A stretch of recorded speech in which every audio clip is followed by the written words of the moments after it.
Cześć, dostałem do testów kamerę od Anke. To jest kamera 180 stopni. Testowałem taką tanią kamerę z AliExpress. Ona jest mniej więcej wartości połowy ceny tej kamery. Tam troszkę ponad 200 zł kosztuje.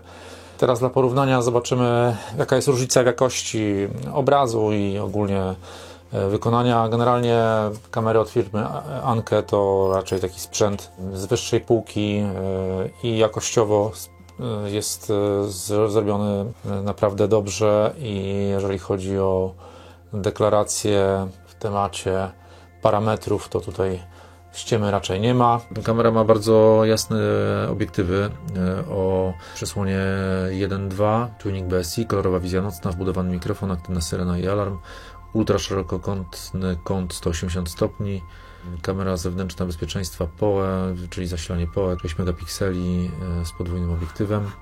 Ona występuje w dwóch wersjach, jest taka bardziej kopułkowa kamera i taka na takim ramieniu. Ona ma wykrywanie pojazdów i ludzi. Testowałem taką jedną kamerę właśnie Anke, model C800. Bardzo fajnie to działa. Testowałem ją na rejestratorze i tam rejestrator filtruje te nagrania i po prostu bezbłędnie to działało. Naprawdę rewelacja. A tutaj mam tą informację o szerokim kącie, że ona łączy z dwóch obrazów jeden ultra szerokokątny.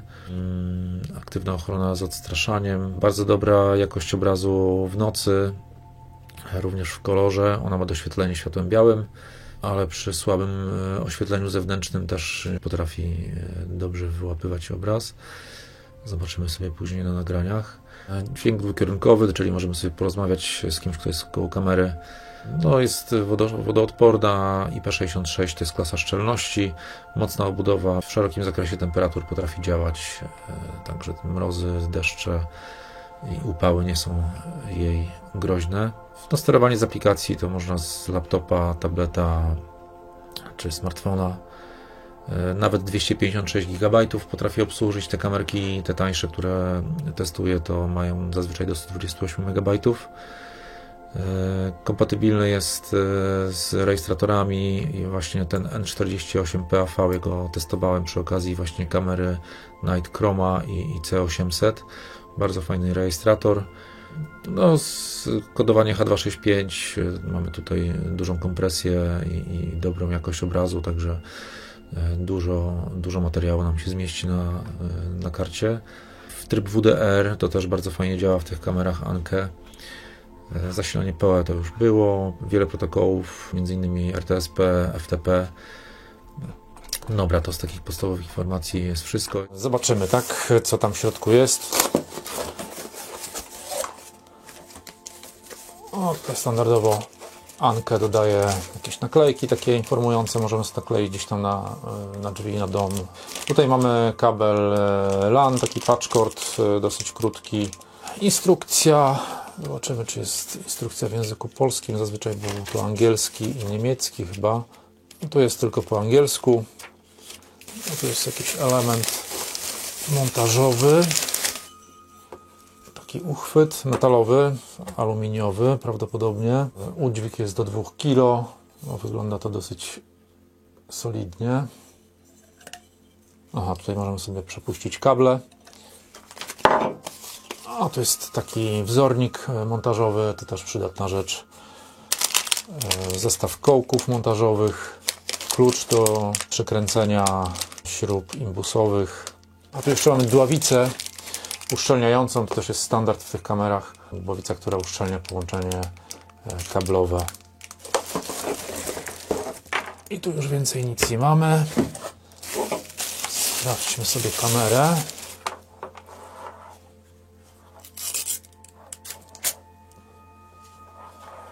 To musimy zamontować tutaj za pomocą takich tam dwóch śrub. Zapewne coś takiego. No, tak jak widać, mamy dwa obiektywy. Jeden i drugi. Tutaj mamy doświetlenie światłem podczerwonym i światłem białym zapewne. Co tu jeszcze jest? Mała kropeczka, to jest mikrofon. Tutaj mamy głośnik. Tutaj musimy odkręcić. Mamy na pewno gniazdo karty pamięci. przycisk reset, tu jest gniazdo karty pamięci microSD, zaraz sobie tam włożymy jakąś kartę pamięci i tu jest jakieś takie złącze, wygląda to chyba na jakieś serwisowe złącze, no, ciężko stwierdzić, do czego ono służy. Tutaj mamy dosyć dużo elementów na kablu, zaraz zobaczymy, o co tutaj chodzi. Tu jest zasilanie, gniazdo zasilania, tu jest gniazdo LAN, oczywiście obsługuje PoE, czyli zasilanie łącznie z transmisją danych na jednym kablu. Tutaj mamy DC12V out, czyli tak jakby dodatkowe wyjście zasilania, wyjście 12V 0,1 A. Tu jest jakieś wyjście alarmowe, pisane jest jako alarm. I audio, wejście in, wejście, wyjście, no ciekawe. Dobra, zamontuję sobie teraz kartę pamięci i podłączymy ją do zasilania i do sieci, zobaczymy, jak ją wykrywa w aplikacji.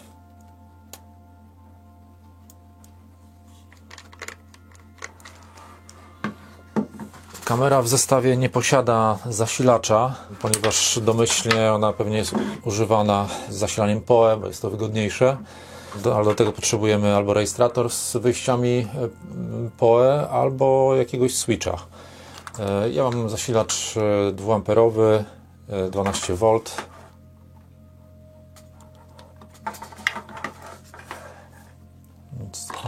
Coś się zaświeciło na moment. Dobra, podłączamy kabelek LAN. Ok, spróbujemy ją wyszukać w aplikacji. Oczywiście telefon musi być połączony w tej samej sieci, co połączoną mamy kamerę, czyli telefon podłączamy do Wi-Fi naszego routera. Aplikacja. Dodajemy urządzenie, ale nie za pomocą kodu QR, tylko urządzenia online. Jeżeli jesteśmy w tej samej sieci, to oczywiście aplikacja powinna nam znaleźć tą kamerę, od razu nam wyszukała. Tutaj mamy jej adres IP i teraz możemy ją aktywować. Nadajemy jej hasło. Hasło mamy utworzone dla kamery. OK, dodajemy. Mamy informację o numerze seryjnym i teraz jakiego typu jest to kamera przewodowa, czyli wybieramy tutaj tą opcję. OK, włączamy usługę Ankevision przed kontynuowaniem dodawania urządzenia. Wprowadź hasło urządzenia, by zweryfikować urządzenie przed włączeniem usługi Ankevision.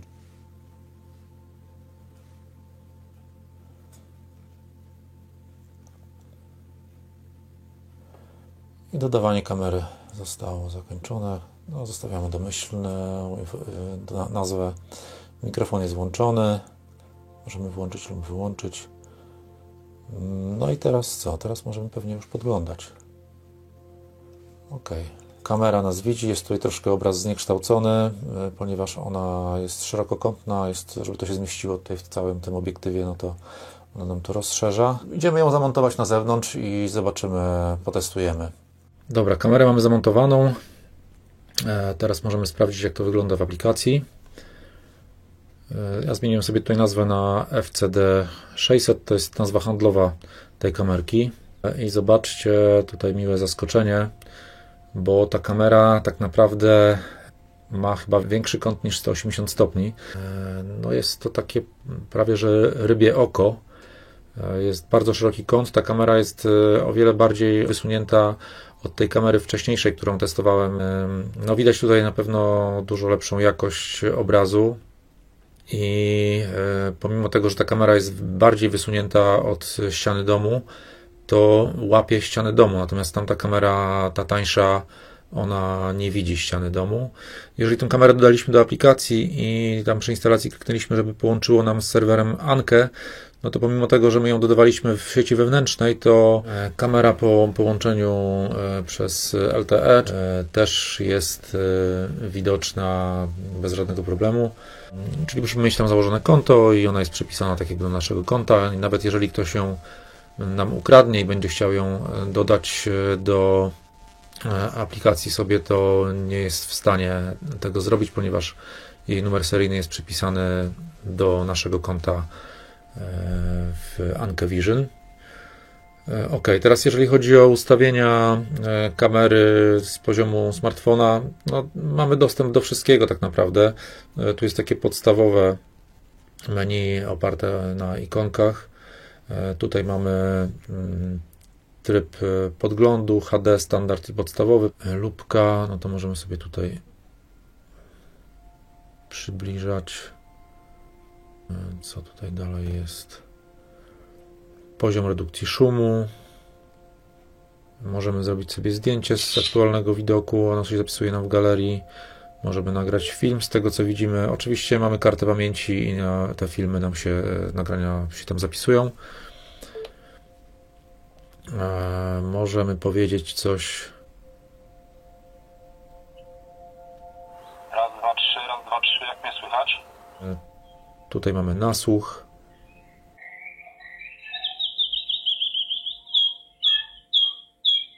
Alarm.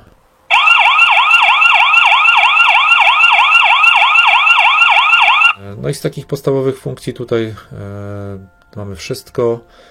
Teraz dalej. No, tu mamy jakieś bardziej szczegółowe ustawienia. Strefa czasowa, musimy ją zmienić sobie tutaj na europejską. Ok, czas letni, format daty, możemy sobie ustawić powiadomienie o zdarzeniach. Włączymy sobie, no tutaj różne ustawienia związane właśnie z powiadamianiem. Jest harmonogram, można narysować obszar detekcji, czułość możemy ustawić. No to są takie standardy w większości tych kamer. Mikrofon możemy włączyć i wyłączyć. Web configuration, czyli tutaj mamy bardzo szczegółowe ustawienia tej kamery. Tak naprawdę tą kamerę można obsługiwać na kilka sposobów. No jeden ze sposobów to jest właśnie aplikacja na telefon. Kolejna opcja to jest aplikacja Guarding Vision.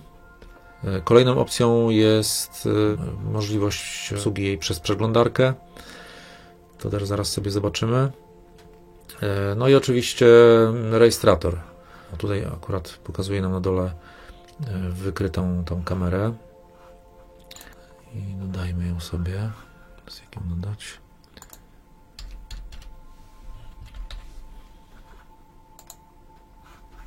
I teraz powinniśmy móc ją sobie podglądać. No widać obraz. No z tego poziomu pewnie też można tutaj zarządzać szczegółowymi ustawieniami. Remote Configuration. Ten widok, który tutaj widzimy, to jest bardzo podobny do tego w przeglądarce internetowej, czyli tak po kolei. Może tylko przejrzę tutaj, żebyście zobaczyli, co w ogóle ona oferuje, jakie tryby, protokoły i tak dalej. System, konserwacja, bezpieczeństwo,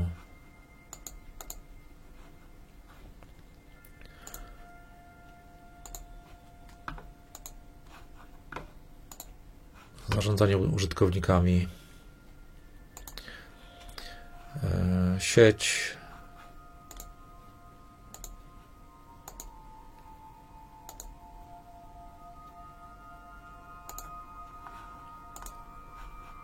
ustawienia zaawansowane. No tutaj mamy naprawdę dużo tego. Możemy sobie skonfigurować serwer FTP, powiadomienia na e-mail, dostęp do platformy.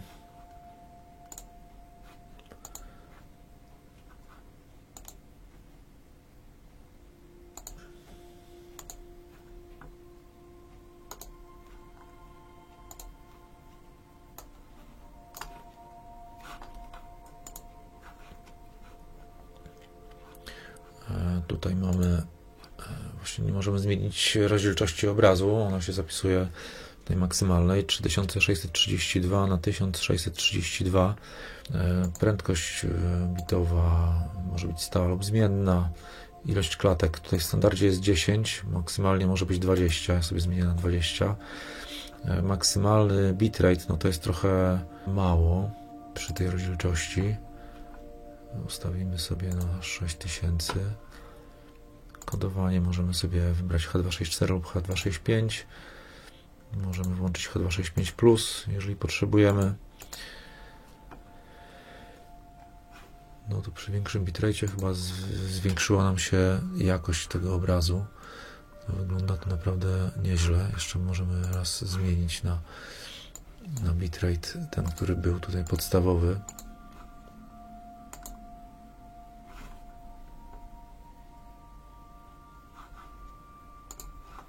No tak, tutaj mamy więcej artefaktów, już widać, że ten bitrate jest mniejszy.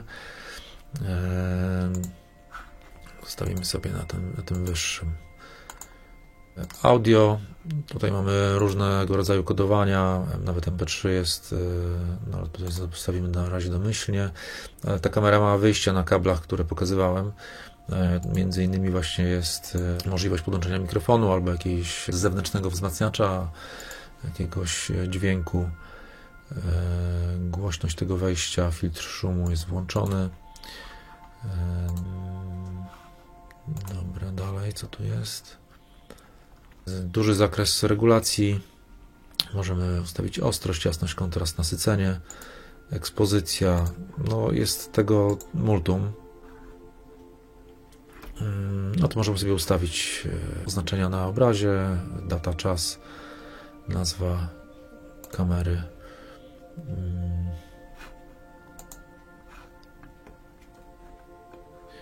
Okres aktywności to właśnie tu jest harmonogram, w jakich dniach, godzinach ma nam wyłapywać alarmy.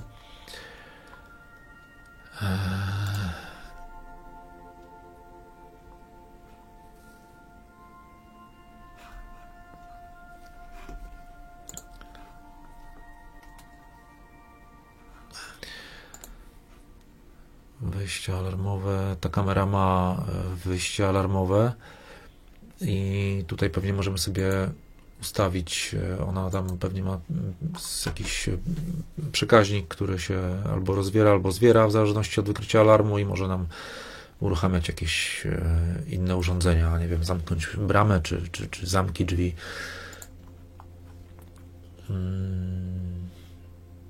Jest wejście alarmowe i wyjście alarmowe.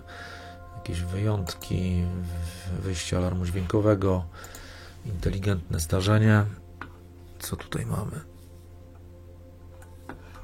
Aha, tu możemy sobie zaznaczyć. Właśnie sprawdzimy później, czy aplikacja w jakiś sposób filtruje. Weźmiemy, zostawimy podstawową czułość, zrobimy na 50. No tu nie będziemy tego zmieniać. Tu widać te 20 klatek na sekundę, chociażby właśnie przy poruszających się drzewach na wietrze. Widać, że to jest obraz dużo płynniejszy. Dobra, co tutaj dalej mamy? Pamięć masowa, no to możemy sobie pewnie ustawić, co ma nam zapisywać, czy ciągle, czy tylko z detekcji ruchu, alarmy, ruch i alarm, zdarzenia i tak dalej. Ok, no jeżeli chodzi o wejście przez przeglądarkę, no i tu możemy się zalogować normalnie przez przeglądarkę, będziemy mieli dostęp do tych samych ustawień.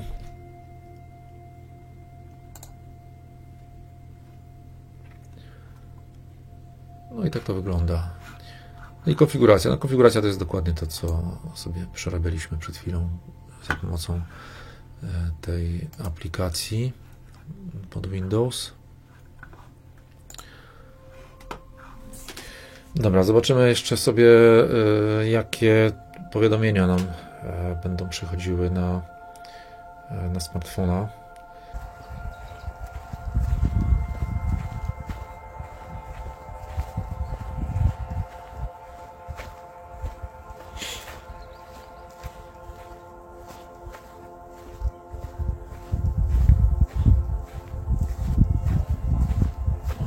Jest powiadomienie.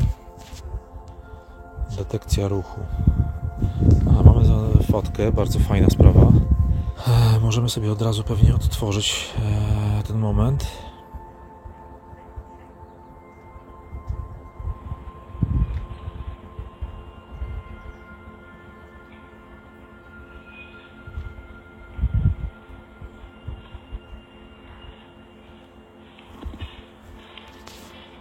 No to jest fajna sprawa. Mamy od razu widok fotki ze zdarzenia na powiadomieniu i oczywiście możemy od razu wejść do filmu i podejrzeć, co się tam wydarzyło. Ja przyjadę się jeszcze samochodem i zobaczymy, czy ona w jakiś inny sposób nas powiadomi, czy ten alarm będzie później można odfiltrować w aplikacji. Zobaczymy.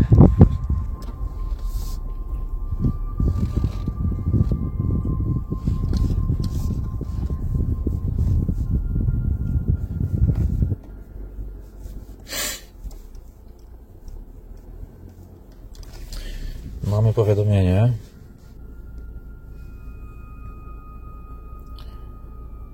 Alarm z detekcji. Możemy od razu zobaczyć sobie widok na żywo, no lub podejrzeć nagranie. Ok, same powiadomienia nie rozróżniają alarmu, czy to jest pojazd, czy człowiek. Natomiast przy wyszukiwaniu zobaczymy, czy jest taka opcja. Tu mamy człowieka, tu mamy samochód. Jeżeli chodzi o filtrowanie, to prawdopodobnie tylko rejestrator jest w stanie to segregować.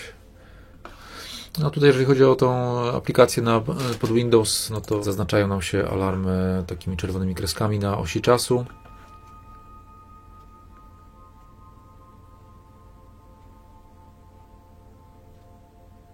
Zauważyłem, że kamera w nocy domyślnie podświetla sobie tym światłem białym. Mamy obraz w kolorze, tak to wygląda mniej więcej. Zobaczymy, czy można to przełączyć w ustawieniach, żeby był obraz czarno-biały. I zobaczymy, jakiej będzie jakości, jak daleko podświetla, czy dalej niż to białe światło. Aha, tu jest przejście w tryb dzień-noc. Jest auto. Aha, możemy sobie zmienić to na podświetlenie pod czerwienią. No, jest tutaj większy zakres. Musiałem wyłączyć tą kamerę, tą tańszą, 180 stopni, która jest obok zamontowana, ponieważ no, ona trochę nam tutaj zaburzała to rzeczywiste doświetlenie pod czerwienią tej kamery właśnie, którą testuję, bo dodatkowo jeszcze nam oświetlała, także w tej chwili wygląda to tak. Zobaczcie jeszcze, co się stanie, jak wyłączę całkowicie doświetlenie, czyli bez światła białego i bez podczerwieni. Ja jestem w szoku generalnie. Aktualnie świeci trochę księżyc i przy włączonym tym trybie HLC no, wygląda to niesamowicie.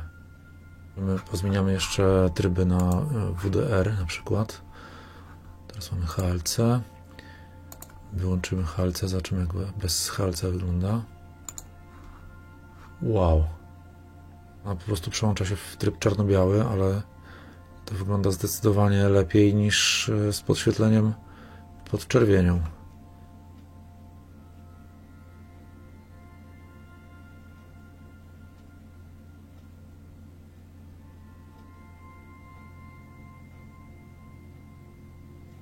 No, wygląda to niesamowicie. Tutaj mi się zapaliła lampa zmierzchowa, która jest obok. Jeszcze zobaczymy, czy można wymusić tryb kolorowy.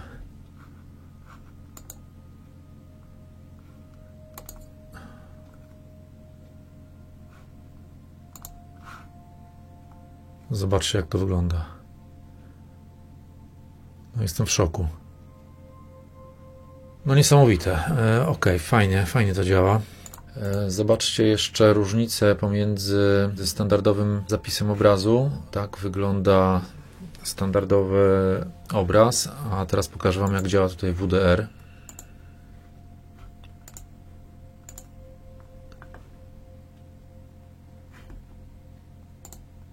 Zobaczcie, jak wygląda WDR.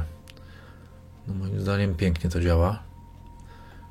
Tryb WDR to jest wyrównanie jasności obrazu, czyli rozjaśnianie ciemnych fragmentów obrazu i przyciemnianie zbyt jasnych. Czyli tutaj widzieliśmy, że niebo było białe, takie przepalone, natomiast w tym momencie tutaj mamy wszystko bardzo dobrze widoczne, widać chmury, niebo nie jest tak przepalone. Co to jest HLC? Zobaczmy. Aha, czyli musimy wyłączyć WDR, żeby zobaczyć HLC.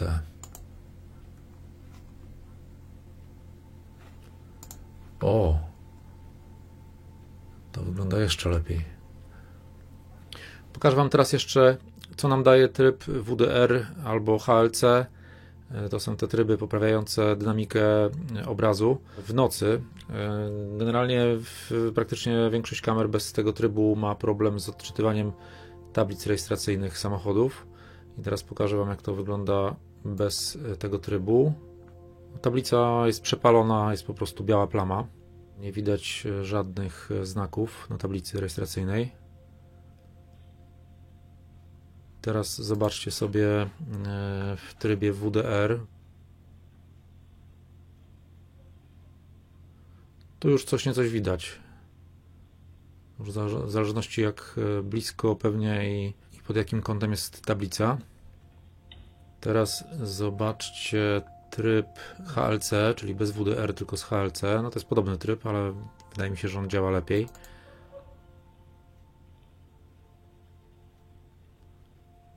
No to już wygląda znacznie lepiej. I jeszcze HLC z włączonym dodatkowo BLC w trybie auto. Wydaje mi się, że to jest chyba najlepsza opcja, jeżeli chodzi o nagrywanie tablic rejestracyjnych przy doświetleniu podczerwienią.